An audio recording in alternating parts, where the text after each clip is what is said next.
Will the snow continue to melt, or will the region's temps lower once again? Here's our AgriWeather outlook.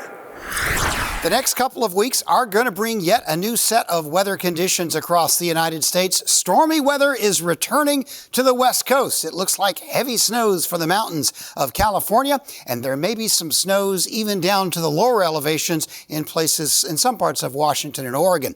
That's the rest of February. Some cold weather in the west and some wet weather. As far as the northern plains, upper Midwest, corn, bean belt, wheat areas, there will be a couple of snow chances over the next couple of weeks.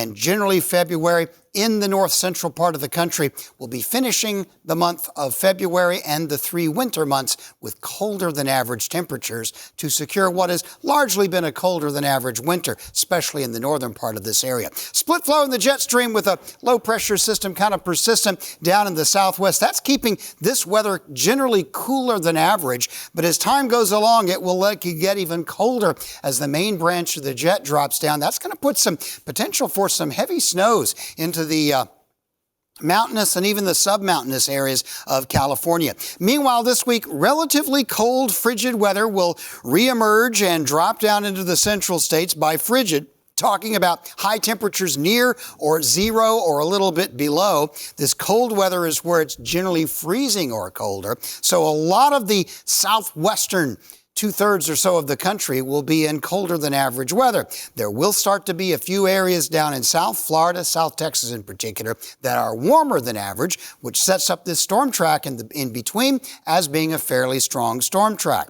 There will be a temporary ridging, but that is all it is, just temporary, as it looks like another big trough of low pressure will be carved out in the west. Strong jet stream winds will continue to bring humidity into California, and the northern plains and western Great Lakes will remain fairly cold for the season as the calendar turns into March. Now, as far as the storm paths go, the stuff out west looks most impressive. A lot of mountain snows, a lot of rain-snow mix getting down into western parts of Washington and Oregon, and plenty of rain for the coastal areas and even some of the deserts of Southern California into Arizona.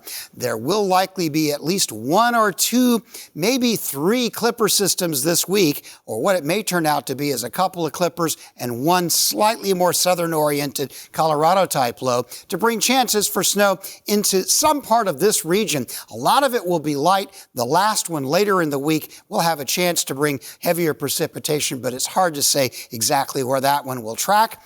And the map looks almost the same for the second week because, again, the southwest will be cold, snowy, rainy in the deserts and along the coastal areas, and it looks like another potential storm system moving out into some part of the Great Plains and the upper Midwest. Active weather pattern.